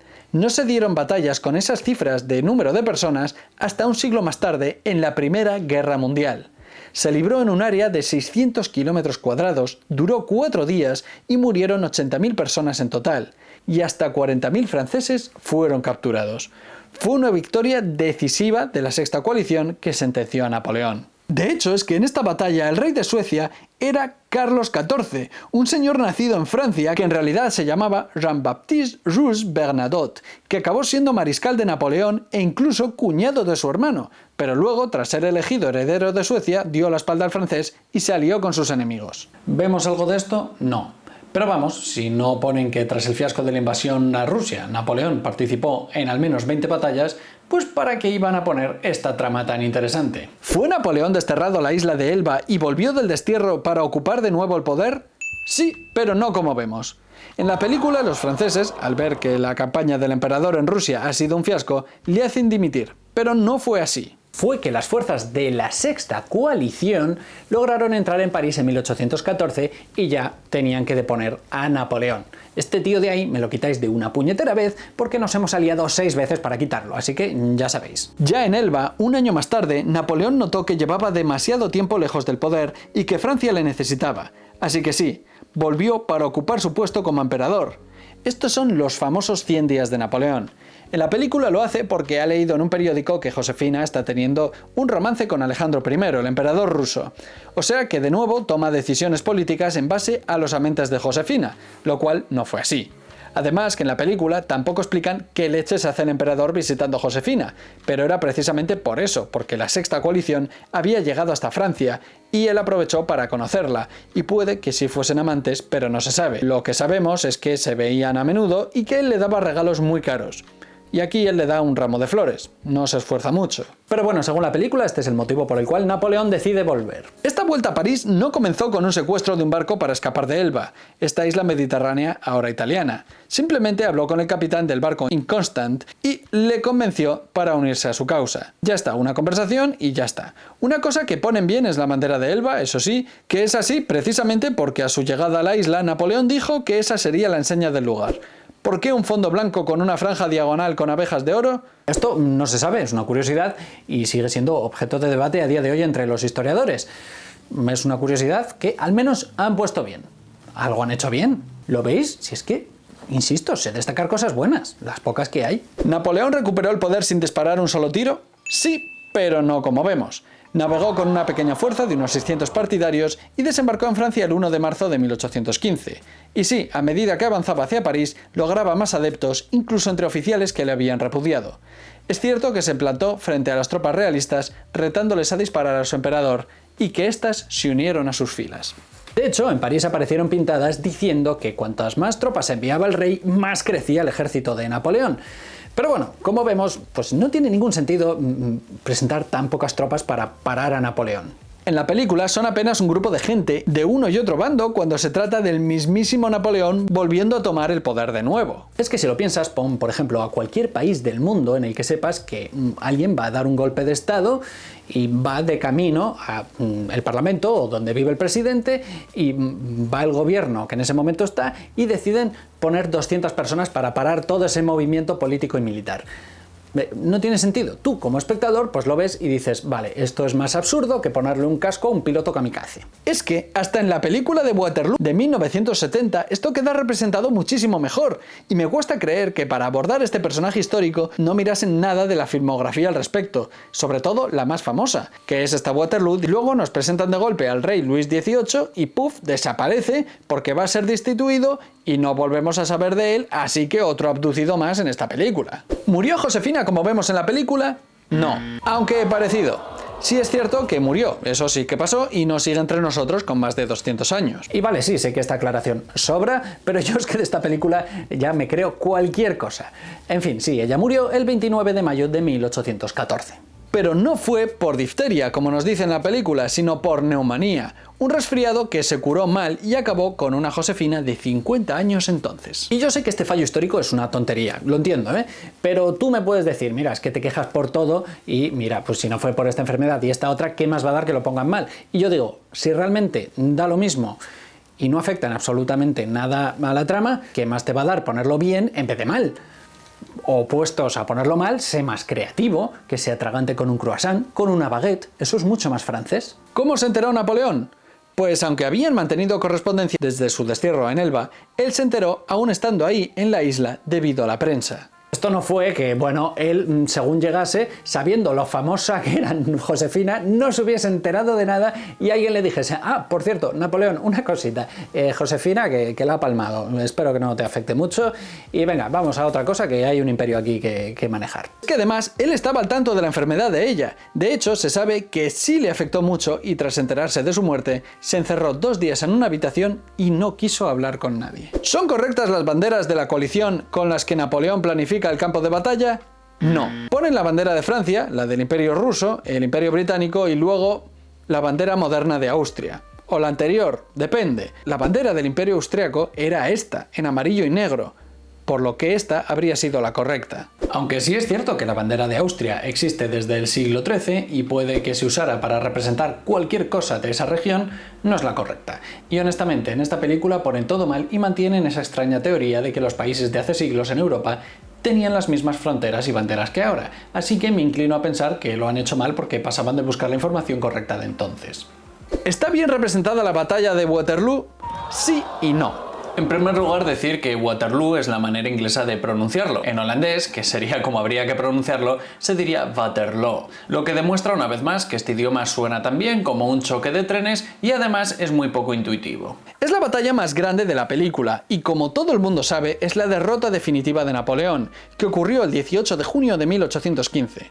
Eso lo ponen bien, así como algún plano general mostrando ahora sí mucha gente en el campo de batalla, que nos estaban hablando de miles de personas y eso no lo vemos nunca hasta ahora. Vemos las planicies de Waterloo y eso está bien porque representa muy bien lo que es Bélgica.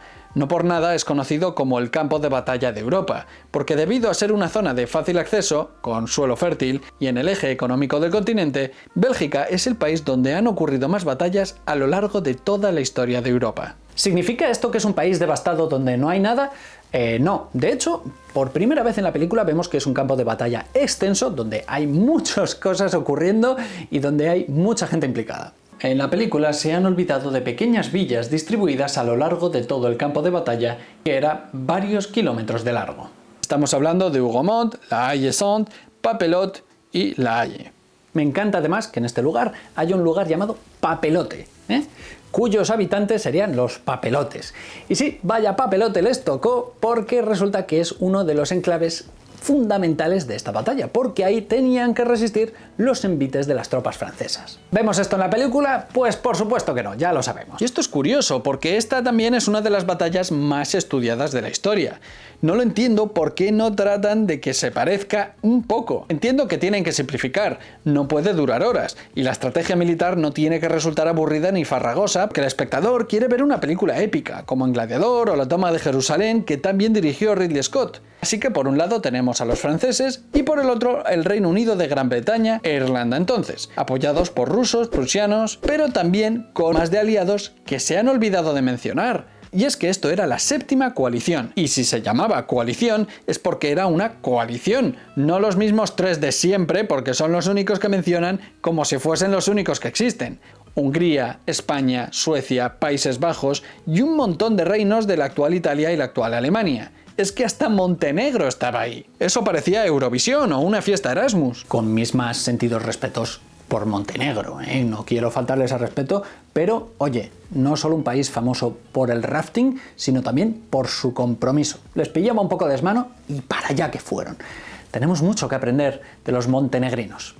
Y eso tampoco lo reflejan en la película. Así lograron reunir a más de 100.000 soldados frente a los 70.000 franceses. De nuevo, tampoco explican el contexto de la batalla, porque aquí lo que estaba pasando, según la película, es que hay que parar a Napoleón.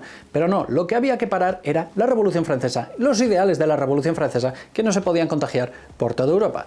Que luego, por cierto, más o menos es algo que sí que pasó, así que Napoleón, en cierta medida, ganó. Volviendo al campo de batalla, vemos que Napoleón intenta derrotar a Wellington antes de que los prusianos pudieran unirse a él. Pero no te cuentan por qué los prusianos no llegaban a tiempo. La razón por la que los prusianos fueron separados de los británicos, en primer lugar, fue que Napoleón acababa de derrotarlos unos días antes en la batalla de Ligny, algo que fue clave y ni se muestra ni se menciona. Y el hecho de tardar en mover los cañones debido al barro del terreno fue clave para atacar más tarde de lo que se quería.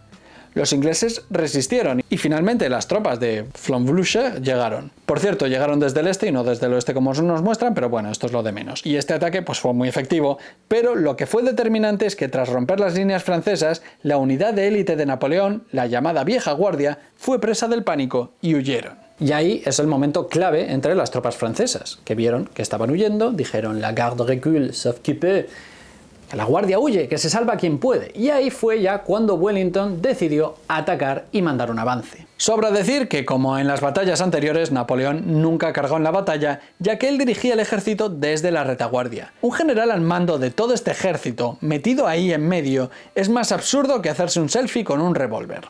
Además, se sabe que Napoleón estuvo físicamente enfermo durante la batalla de Waterloo, así que no podría haber estado cabalgando tal y como vemos ahí, no solo por lo que hemos visto de que no era un buen jinete, tiene sentido que cargue a la propia batalla y además tampoco en un caballo tan grande, pero es que no habría podido subirse porque ese día le dolía el culo, literalmente.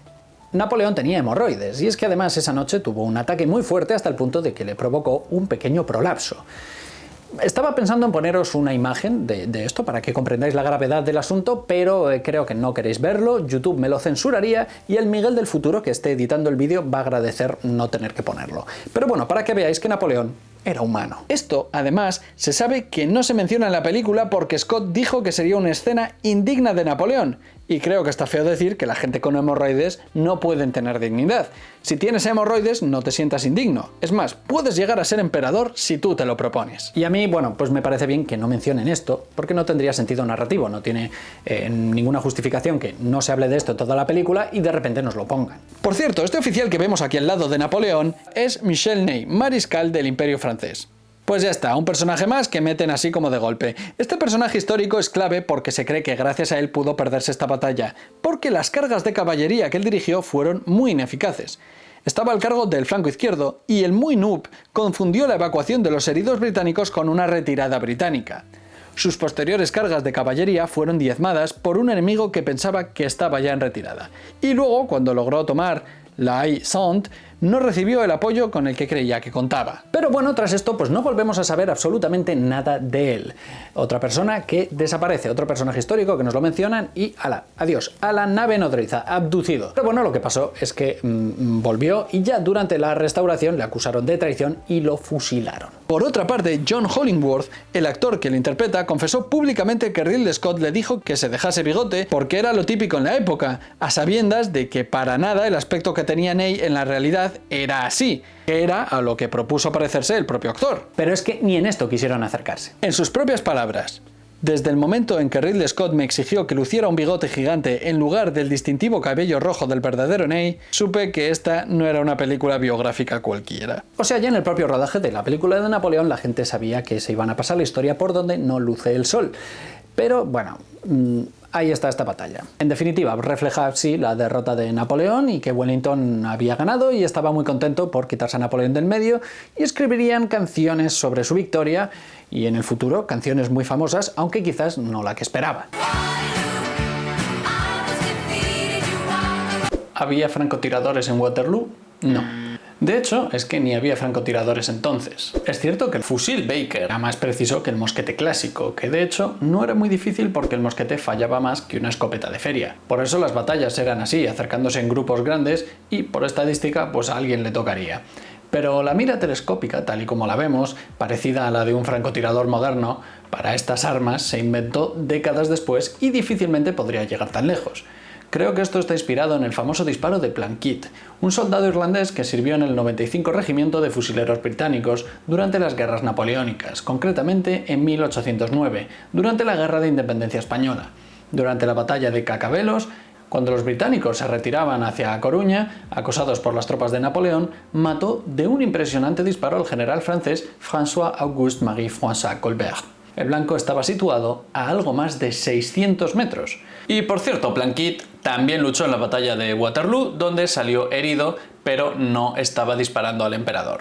Pero la cosa es que este modelo de fusil sin mira, como digo, era efectivo hasta más o menos unos 200 metros. Acertar por encima de eso era básicamente una cuestión de suerte, por muy experimentado que fuese el tirador. Y en la película tiene pinta de que está a más de medio kilómetro y encima en movimiento en un caballo. Intentar esto es más absurdo que vender peines en una convención de calvos. Era un disparo imposible que, por cierto, no pasó. Y la prueba es que el sombrero que usó Napoleón en esta batalla aún se conserva y fue subastado por $400.000 en 2018. Y como veis, no tenía agujero. Por cierto, estas cosas, tanto sus sables, su ropa, sus cartas, no deberían estar en museos. Bueno, no sé, yo planteo esta pregunta, no tengo ni idea. I have the Emperor in my sights. Do I have permission to fire? Certainly not. ¿Y por qué eso que vemos en la película de negar que el francotirador venido del futuro, en este caso, matase a Napoleón cuando lo tenía a tiro? Creo que está inspirado en una anécdota que supuestamente pasó durante la batalla. Se supone que un oficial de artillería se acercó a Wellington y le dijo: «Oye, que tengo visión clara de Napoleón, ¿debería dispararle?». El duque exclamó: «No es asunto de los comandantes dispararse unos a otros». Generals commanding armies have better things to do with their time to shoot at one another. Probablemente Wellington sabía que Napoleón tenía que ser derrotado donde más le dolería. En el campo de batalla tenía que demostrar que ya no podía hacer nada más. No podía ni matarle a traición ni reventarle a cañonazos, porque le convertiría en un mártir.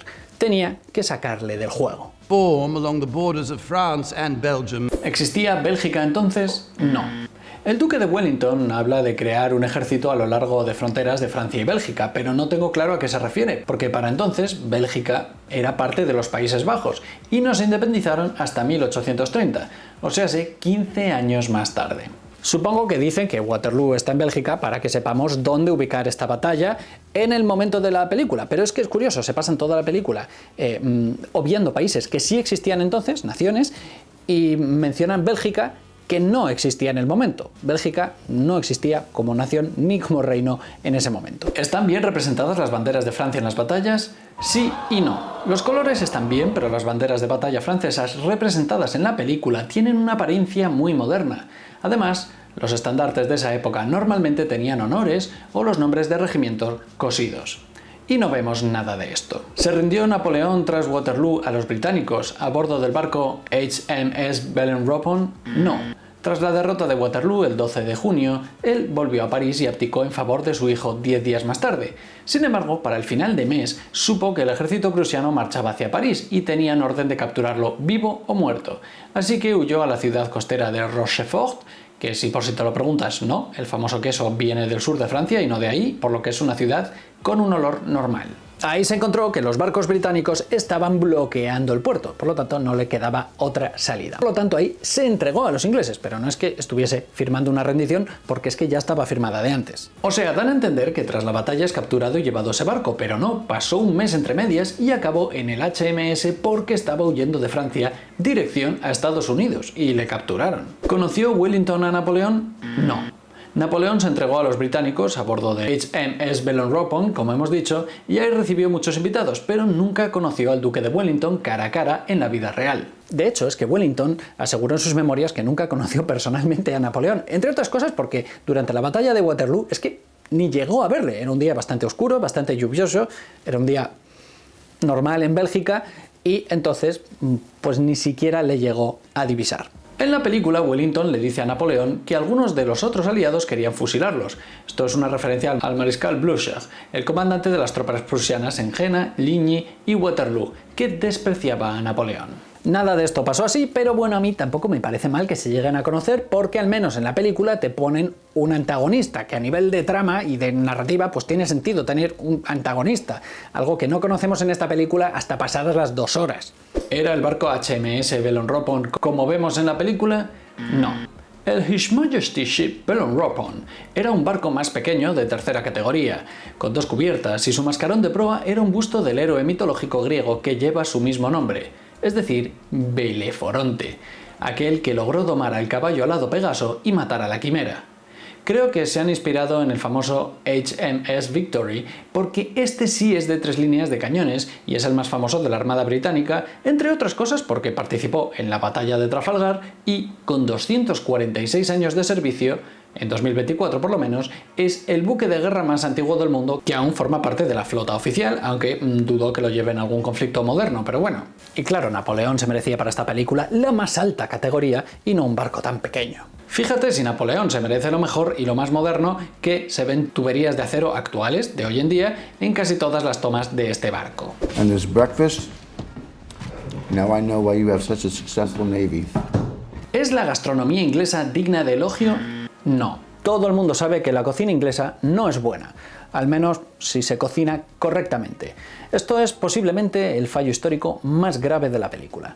Fuera bromas, el fallo aquí es que Napoleón está usando el tenedor con la mano derecha y el cuchillo con la mano izquierda, y esto es quizás porque Joaquin Phoenix es estadounidense y en la etiqueta americana esto se permite, pero en la etiqueta francesa el tenedor solo se puede usar en la derecha cuando no estás usando el cuchillo. Te viene bien aprender esto si no quieres quedar como un salvaje. Esto es así en la mayor parte de los países de Europa, te lo digo como información, como detalle por si algún día tienes que cenar con un alto mandatario o algún rey europeo. Pero bueno, en realidad, como digo, la mejor manera de consumir la comida inglesa en este caso habría sido abrir la ventana y tirar los platos por la borda. ¿Había algún guardia marina negro en la Armada Británica en 1815? Pues es bastante improbable.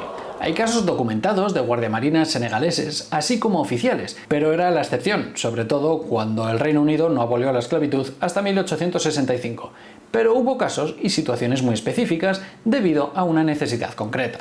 Y es que en la historia palabras como siempre ha sido así o nunca ha pasado esto son palabras que hay que usar con mucho cuidado. Porque, bueno, no es nada raro encontrar excepciones, así que mi recomendación es que nunca uséis la palabra siempre. O que siempre estéis a tanto de no usarla nunca. ¿Estaban al tanto de todo esto los que hicieron la película? No lo creo, ni les importaba. Lo hicieron porque en Hollywood ahora se fomenta la inclusión y es necesaria para ser candidata al Oscar.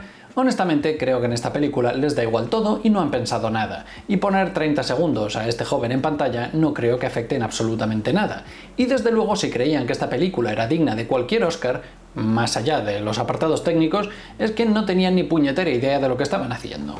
También te digo que teniendo en cuenta todos los errores históricos que tiene esta película, pues el hecho de ver un negro no hace que esta película sea ni más correcta históricamente ni peor, simplemente pues mantiene la tónica. Y si a ti el único fallo histórico que te molesta en toda esta película, plagada, inundada de errores históricos, es ver en un momento puntual un negro, no sé, dale un par de vueltas, porque si queremos rigor histórico, pues lo queremos para absolutamente todo, ¿no? Es que podrían haber puesto a un Transformer luchando en las pirámides y el rigor histórico del largometraje sería el mismo. Ninguno. También vemos a un oficial negro que algunos criticaron en redes por ser inclusividad forzada, pero sí que existió. Thomas Alexandre Dumas, natural de Haití, era el hijo de una esclava y un marqués, que se ganó el apodo del Diablo Negro a las órdenes de Bonaparte.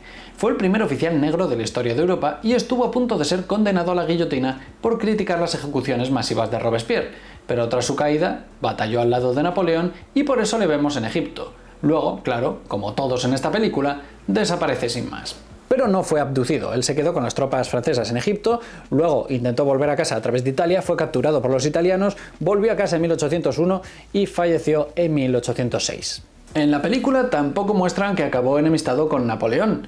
Y sí, por si te lo preguntas, este señor fue el padre de Alejandro Dumas, el escritor de Los Tres Mosqueteros y la mejor novela de aventuras que se haya escrito jamás, El Conde de Montecristo, cuyo protagonista está en parte inspirado precisamente en algunas de las vivencias de este oficial mulato que sirvió a las órdenes de Napoleón. En cualquier caso, bueno, pues en esta época es bastante improbable, creo que no es ningún secreto. ¿Napoleón fue desterrado a la isla pacífica de Santa Elena y pasó ahí el resto de sus días? Sí, pero no como vemos. Sí es cierto que acabó en esa isla y ahí vivió 6 años hasta que murió con 51 en 1821. Pero sí que recibió visitas, como su amante polaca, María Waleska, con la que de hecho había tenido un hijo, pero es que además se exilió con otra amante, la francesa Albine de Montholon. O sea que toda esta relación monógama y superfiel que vemos en la película, como que no. Básicamente su vida era un desfile de faldas constante.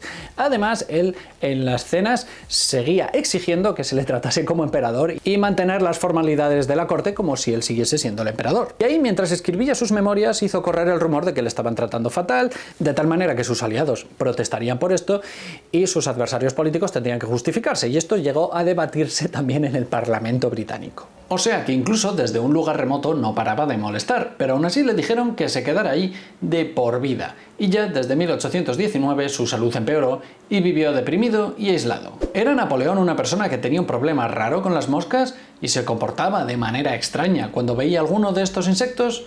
No, o no más que cualquiera. En la reunión con el zar Alejandro I se mete un buen bofetón para matar una mosca que le molestaba, algo que a lo mejor pues hemos podido hacer todos en un momento muy tonto, pero luego durante su exilio en Santa Elena vemos que casi se traga por error uno de estos preciosos animales que se había caído en su vaso de vino, y él se queda observando la mosca muy profundamente.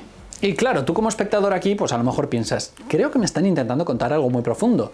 ¿El qué? No lo sé, porque no me lo explican absolutamente en ningún momento de la película. Esto es un tributo a una frase famosa del emperador francés. Un poder superior me empuja hacia un fin que ignoro. Mientras no lo haya alcanzado, seré invulnerable, inquebrantable. En cuanto no sea ya necesario, una mosca bastará para aniquilarme. Por eso, en esta escena vemos que ya se siente totalmente derrotado. Su suerte está echada y jamás verá un imperio francés como el que soñó. Pero si no sabes nada, pues es otra escena más sin contexto en esta película y tú puedes pensar, vale, pues Napoleón se ha fumado algo y está rayado con una mosca. ¿Napoleón dirigió 61 batallas a lo largo de su historia como pone en el texto final? Sí y no, depende a quién le preguntes y qué consideres una batalla. Lo cierto es que se discute cuántos enfrentamientos dirigió como tal y es que se usan diferentes términos porque depende de lo que consideres una batalla, una refriega, o si estando ahí él tenía que dirigir las tropas o solo una parte, entonces al final la cifra oscila entre 50 y 80. Y por supuesto ganó la mayor parte de ellas. ¿Es correcto que entre 1793 y 1815, es decir, durante las guerras napoleónicas, murieron en torno a 3 millones de personas? Sí y no. Este dato es correcto, pero es que aquí hacen responsable únicamente a Napoleón, como si él hubiese montado una especie de sistema de exterminio de personas cuando prácticamente todas las bajas fueron militares.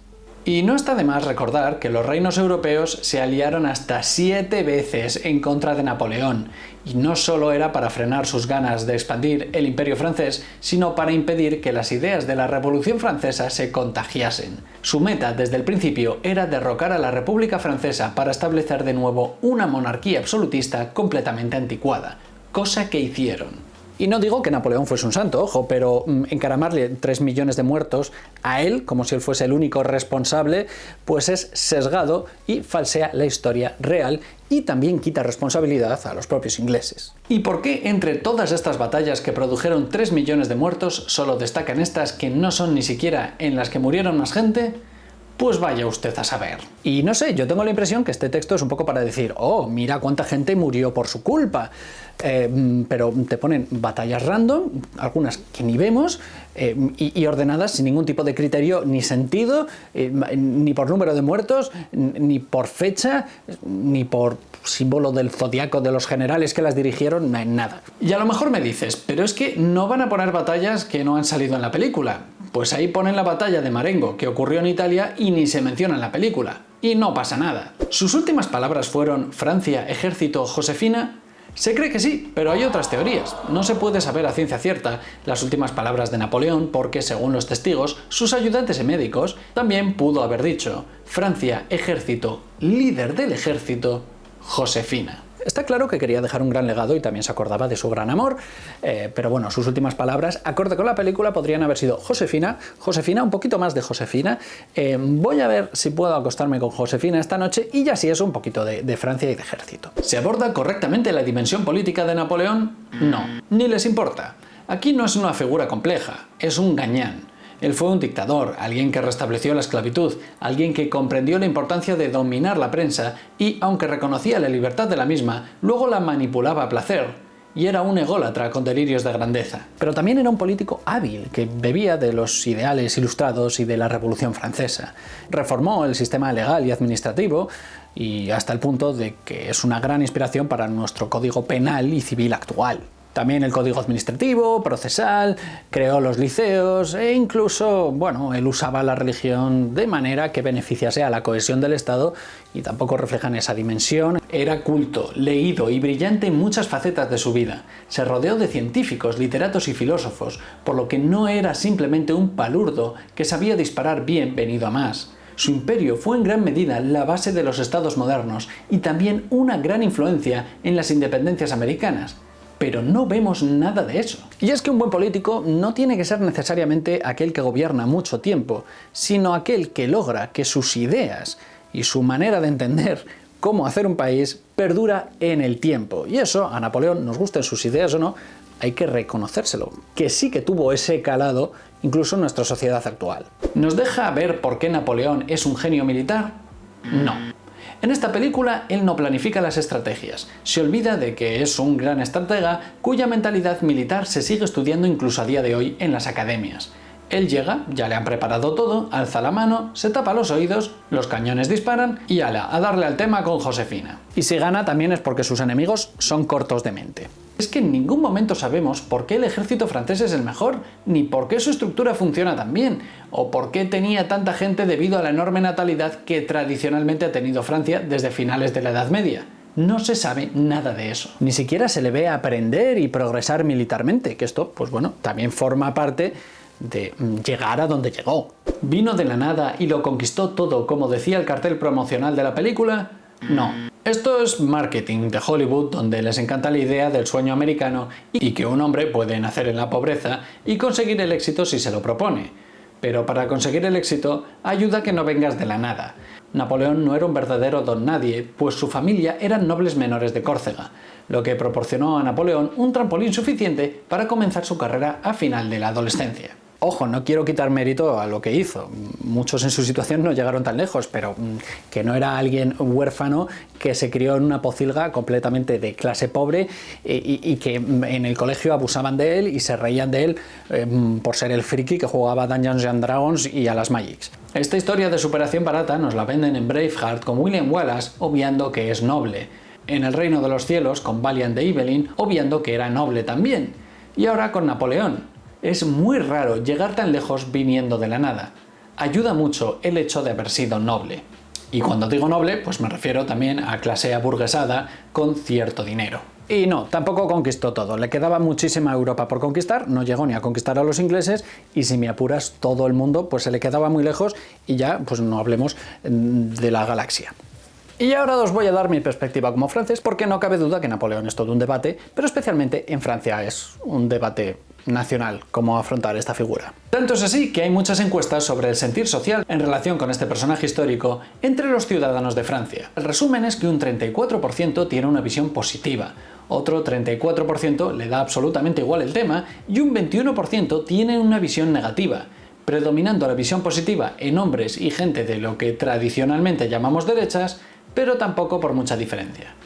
Para el 2021, en el bicentenario de su muerte, se hicieron ciertas celebraciones y hubo gente que venía a decir nada que celebrar. Pero hasta en las encuestas, un 50% de los franceses lo definían no como una figura que deba ser encumbrada o condenada, sino como una figura histórica notable que debería ser estudiada de forma neutral o equilibrada.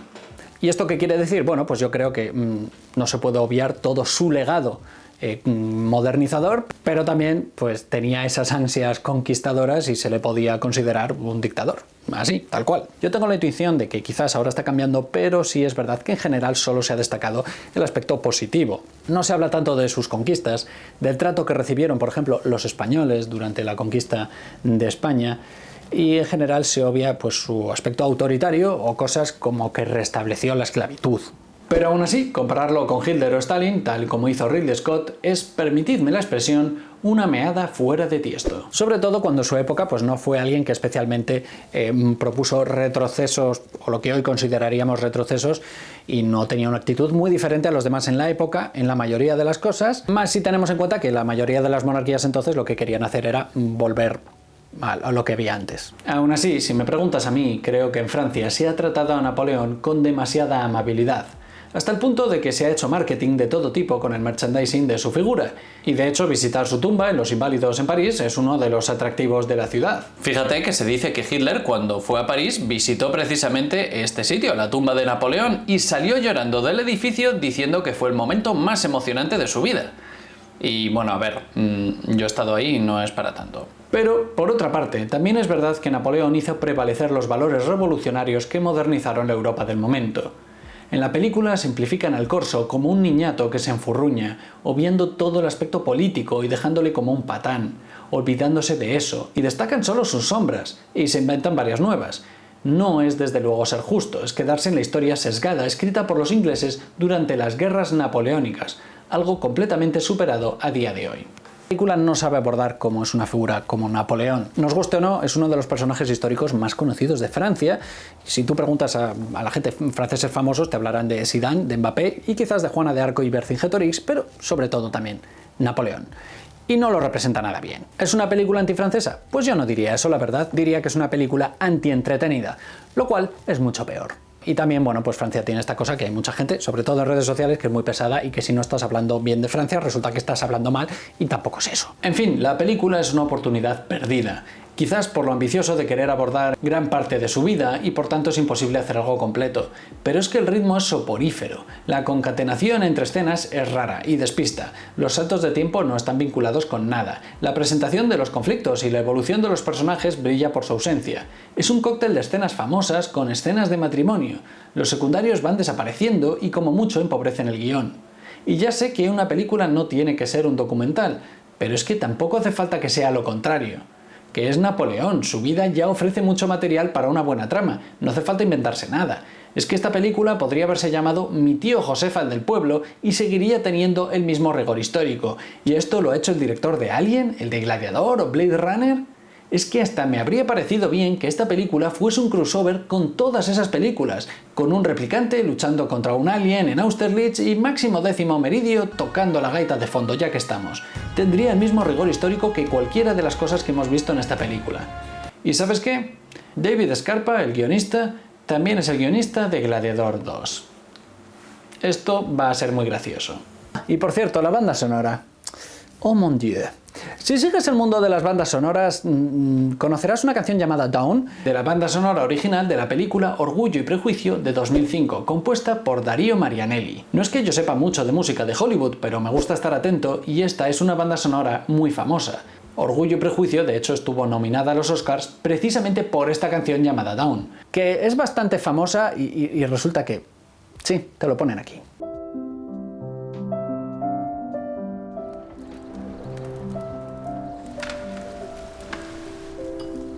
Pues van y de repente te meten este tema en la película de Napoleón. ¿No había dinero para pagar a alguien que te componga algo ahí? Es que Ridley Scott hizo lo mismo con la banda sonora de El Reino de los Cielos, que de pronto te calza en una parte el leitmotiv del Guerrero número 13, que es famosísimo. And that is so you remember it.